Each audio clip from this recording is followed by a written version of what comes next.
आप देख रहे हैं YouTube चैनल अद्भुत शब्दवान। दोस्तों, जैसा कि आप जानते हैं, इस चैनल में आपको कोई शास्त्रीय कहानी, कथा या कोई पहेली से संबंधित वीडियो लाया जाता है। दोस्तों, आज भी मैं एक ऐसे ही वीडियो के साथ उपस्थित हुआ हूं। दोस्तों, वीडियो आने से पहले एक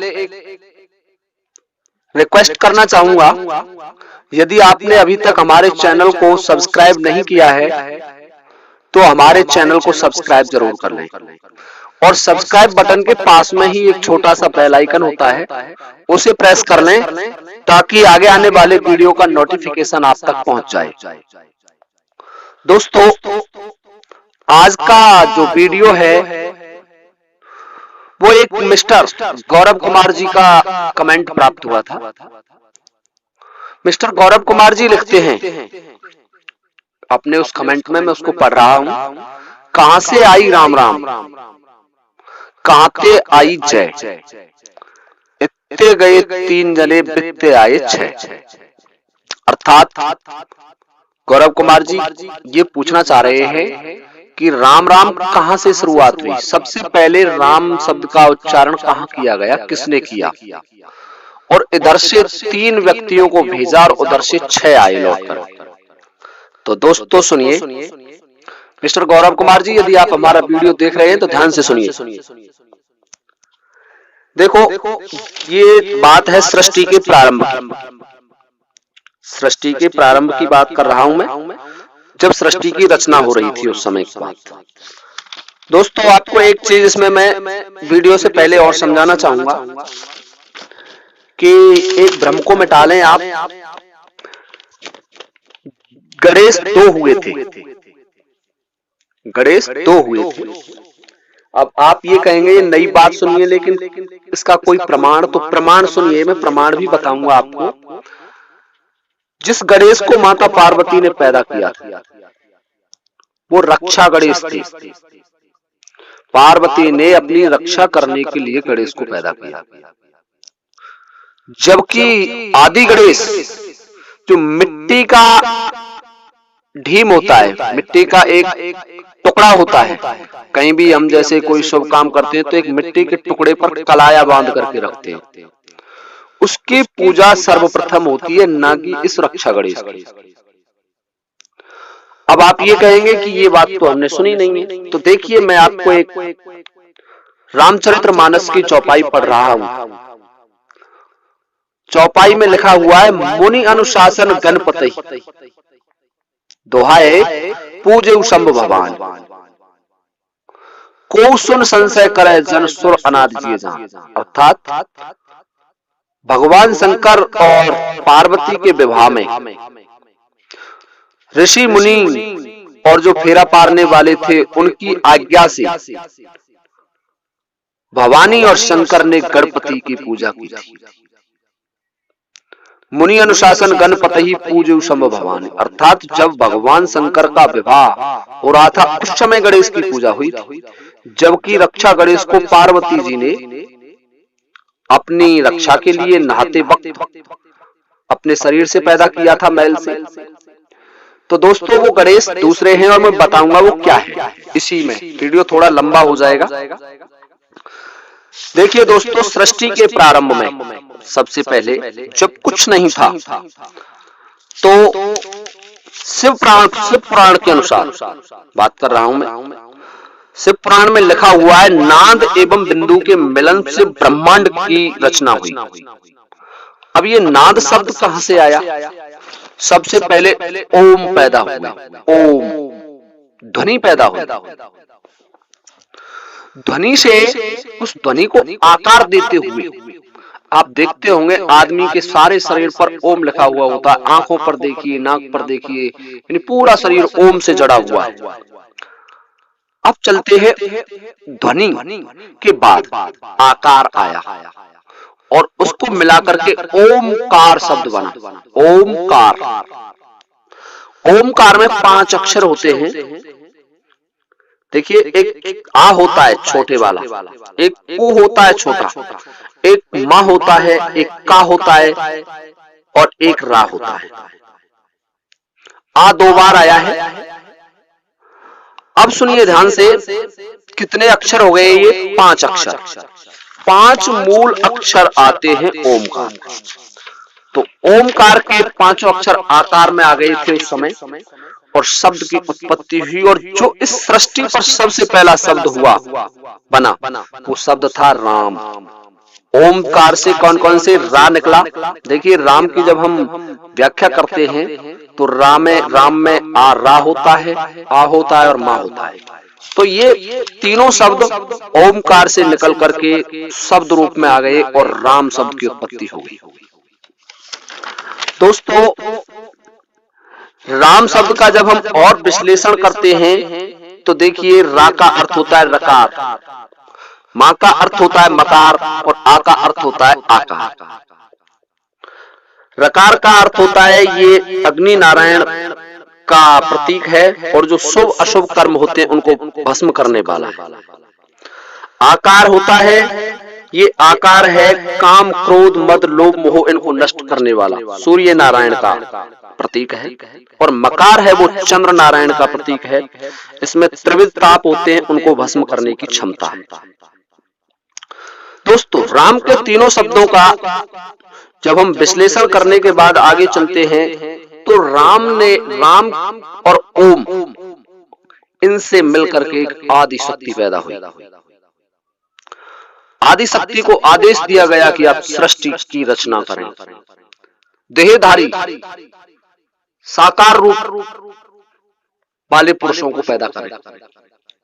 इस पर आदि शक्ति ने सबसे पहले विष्णु को पैदा किया, उसके बाद ब्रह्मा को पैदा किया, इसके बाद भगवान शिव को पैदा किया और चौथे नंबर पर आदि गणेश को पैदा किया। उस समय ये 3 नहीं 4 पैदा हुए थे और आदि शक्ति ने उसको आदेश मिला था कि सृष्टि का संचालन करें। तो आदि शक्ति ने उन तीनों बड़े पुत्रों से शर्त रखी, विष्णु भगवान से कहा पहले कि आप मुझसे शादी करें। तो विष्णु भगवान बोले कि आप माता हैं, आपने हमें पैदा किया है, हम आपसे शादी नहीं कर सकते। ब्रह्मा से कहा आप मुझसे शादी करें, तो ब्रह्मा ने भी मना कर दिया। और शंकर भगवान से कहा तो शंकर भगवान छोटे ही छोटे थे और उनसे छोटे थे आदि गणेश।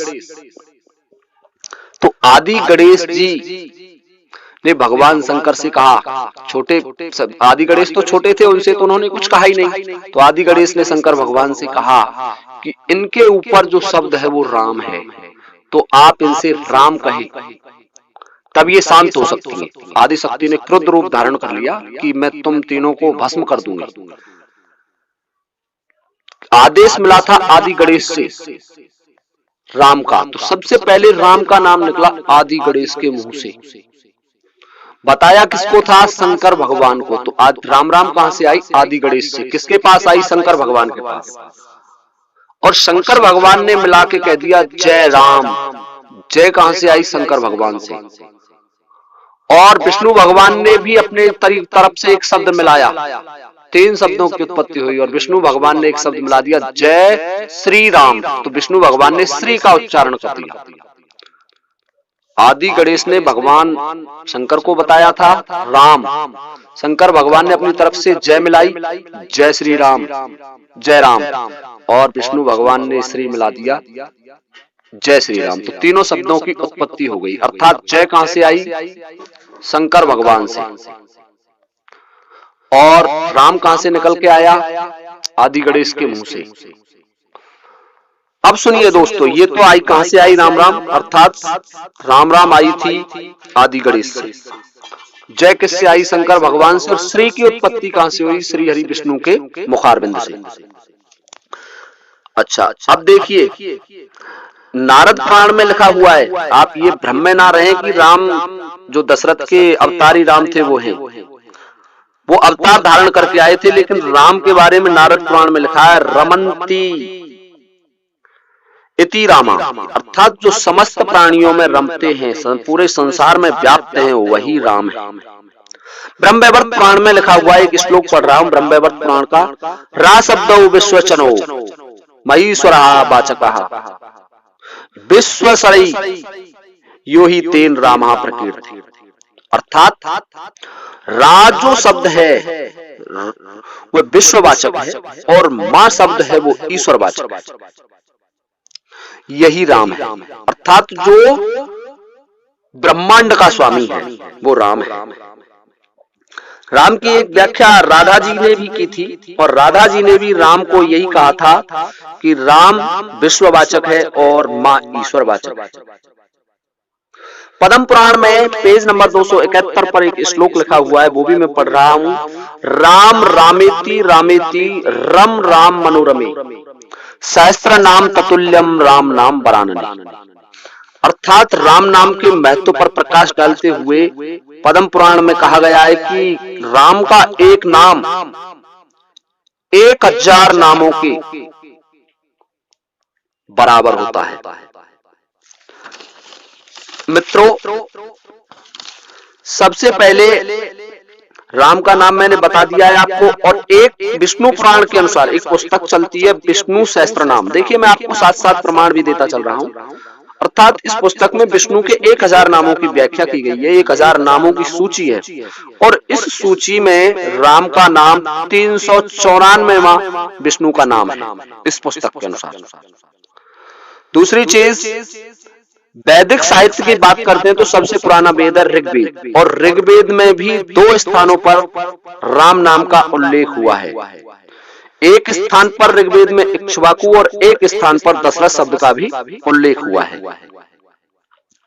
दोस्तों, एक चीज मैं आपको और बता देता हूं। श्री राघवेंद्र चरित्र एक पुस्तक है, उसके रचनाकार हैं श्री भगवतानंद गुरु, और एक रामायण मीमांसा के रचनाकार है स्वामी करपात्री। इनके अनुसार श्री राम श्वेत 12 कल्प में, मैं नाम बता रहा हूं, श्वेत 12 कल्प के 7वें वैवस्वत मनवंतर की 24वें त्रेता युग में हुए थे, जिसके अनुसार श्री राम का काल लगभग 2.25 करोड़ वर्ष आता है। और यही प्रमाण कुछ और ग्रंथ बता रहा हूं, देख लीजिए आप। एक विचार पीयूष पुस्तक है और एक भुसुंडी रामायण है, इनमें भी मिलता है। दोस्तों, मैं आपको ये प्रमाण इसलिए बता रहा हूं कि कुछ लोग पूछते हैं कहां से आपने इसको लिया है, किस ग्रंथ से लिया है, तो वो देख लो। अब आप कहेंगे कि राम का नाम सबसे पहले गणेश के कहने पर शंकर भगवान ने लिया था। तो देखिए, आप ये सोचिए, शंकर भगवान सृष्टि के आदि में प्रारंभ हुए, पैदा हुए थे, और भगवान शंकर राम नाम का जाप करते हैं। क्यों करते हैं वो? यही कारण है कि राम के नाम ने उनको आदि देवी के क्रोध से बचा लिया था, आदि शक्ति के क्रोध से बचा लिया था। अब तुम ये कहेंगे क्या प्रमाण है आपके पास कि भगवान शंकर राम का नाम जाप करते हैं? तो मैं बताता हूं। तुलसीदास जी ने रामायण में 2 चौपाई लिखी है। महामंत्र जय जपत महेशु काशी मुक्त हेतु उपदेश। दूसरी चौपाई है राम राम शिव सुमरन लागे और जाना सती जगत पथ जागे। अर्थात भगवान शंकर जब राम राम का स्मरण करने लगे तो सती ने समझ लिया कि अब संसार के स्वामी भगवान शंकर जाग चुके। तो शंकर भगवान के आराध्य देव कौन है? राम है। अच्छा जी, दूसरी चीज देखिए, महिमा जास जान गण राहु, अर्थात उसकी महिमा को गणेश जी गणपति जी भी जानते हैं, और प्रथम पूजियत राम प्रभाव, राम नाम के प्रभाव से ही वो सबसे पहले पूजे जाते हैं। जबकि उन्होंने लिया नहीं था, खुद ने कहा नहीं था, सलाह दी थी भगवान शंकर को कि आप राम कहें आदि शक्ति से। तो सबसे पहले राम आदि गणेश के सुझाव पर शंकर भगवान ने जय श्री राम कहा था। तो जय और राम कहां से आया? आदि गणेश से। और विष्णु भगवान ने एक शब्द और जोड़ दिया, श्री। तीनों शब्दों की उत्पत्ति हुई। तो आदि गणेश को बुद्धि का देव क्यों कहा गया? आदि गणेश जी ने कहा कि आप तीनों इसकी शरण में चले जाएं और जय श्री राम, जय राम, राम बोलते हुए जाएं। महामंत्र है ये राम का नाम। 1000 नाम अन्य देवताओं के और राम का एक नाम बराबर होता है। संसार में व्याप्त है ये, और कोई देव इतना व्याप्त नहीं है। यदि किसी वस्तु को भी देख लीजिए आप, यदि कोई कमजोर होता है या टूट जाता है तो कह देते हैं इसमें राम ही नहीं रहा, इसका राम ही निकल गया। तो राम इस संसार में व्याप्त है। एक विद्वान ने कहा, एक राम दशरथ का बेटा, एक राम घट घट में लेटा, एक राम में जगत पसारा और एक राम सब जग से न्यारा। तो देखिए, जो राम दशरथ जी के पैदा हुए वो उसी राम का अवतार है जो शब्द ओमकार से निकला था। किससे निकला था? ओमकार से। अब दूसरी कड़ी का अर्थ मैं लगा रहा हूं, इत्ते गए तीन जने। आदि गणेश के कहने पर आदि शक्ति ने उन तीनों देवताओं को, ब्रह्मा विष्णु शंकर को भेज दिया मां आदि शक्ति के पास। और आदि शक्ति ने उनसे कहा कि देखिए, मैं आपकी समस्या जानती हूँ, आप मेरे साथ शादी नहीं कर सकती, परंतु फिर भी मैं आपको 3 रूपों में मिलती हूँ। तो उन्होंने 3 रूप धारण किए आदि शक्ति ने। उमा जो कि महादेव के साथ रही, रमा विष्णु भगवान के साथ रही, और ब्रह्माणी। देखिए दोस्तों, हाँ मैं सत्य कह रहा हूं, उमा थी सबसे पहले दिव्य, जबकि सती तो जन्म लिया था दक्ष प्रजापति के घर, और लिखा हुआ है जन्मी प्रथम दक्ष ग्रह जाई, नाम सती सुंदर तन पाई। यानी उमा का पहला जन्म दक्ष प्रजापति के घर हुआ था। लक्ष्मी भी समुद्र मंथन से निकाली गई थी। तो राम के साथ कौन थी? रमा। वो उसके पर्यायवाची शब्द बना दिए बाद में विद्वानों ने। अर्थ को अनर्थ करने में लगे रहते हैं बहुत से मनीषी और विद्वान, लेकिन ऐसा नहीं। रमा दिव्य थी जो कि आदि शक्ति के शरीर से प्रकट हुई थी। ब्रह्माणी भी दिव्य थी, बाद में सरस्वती को बनाया गया, शादी की गई सरस्वती से ब्रह्मा जी द्वारा। तो देखिए, सबसे पहले विष्णु पैदा हुए, जबकि भगवान शंकर को बड़ा क्यों माना गया? क्योंकि उसने सबसे पहले राम के नाम का उच्चारण जय के साथ किया था। तो दोस्तों, आपकी पहेली का अर्थ यहां जाकर के लगता है। तो सबसे पहले राम राम आदि गणेश के कहने पर जो मिट्टी का डीम होता है, मिट्टी का टुकड़ा होता है, उसको आज भी कलश के ऊपर रख के पूजा जाता है। सूंड वाले गणेश को कोई नहीं पूजता है, केवल मिट्टी का डीम पूजा जाता है, मिट्टी का टुकड़ा पूजा जाता है, उसी पर कलाया लपेटा जाता है। वो प्रकृति का द्योतक है, बुद्धि का देवता है। और जो आदि गणेश थे, एक दूसरे उसमें लिखा हुआ है पद्म पुराण के एक दूसरे पृष्ठ पर कि जब भवानी शक्ति ने, भवानी माने सती माने तपस्या की थी आदि गणेश की, महागणपति की, और उनसे कहा कि आप मेरे यहाँ पुत्र रूप में प्रकट हो। तो तब महागणपति जी या आदि गणेश मां पार्वती के यहाँ रक्षा गणेश के रूप में पैदा हुए थे। दोस्तों, आपकी सभी शंकाओं का समाधान हो चुका होगा। और यदि आपको फिर भी इसमें कोई शंका है, कहीं प्रमाण को लेकर या कोई बात को लेकर, तो आप मुझे कमेंट बॉक्स में कमेंट भेज सकते हैं। मैं आपकी समस्या का निराकरण जरूर करूंगा। और कमी निकालने वालों की तो कहीं कमी होती नहीं है, कमी तो ईश्वर में भी निकालने वाले होते हैं। दोस्तों, एक बार फिर ये रिक्वेस्ट करूंगा कि आप चैनल को जरूर सब्सक्राइब कर लें। धन्यवाद। जय हिंद।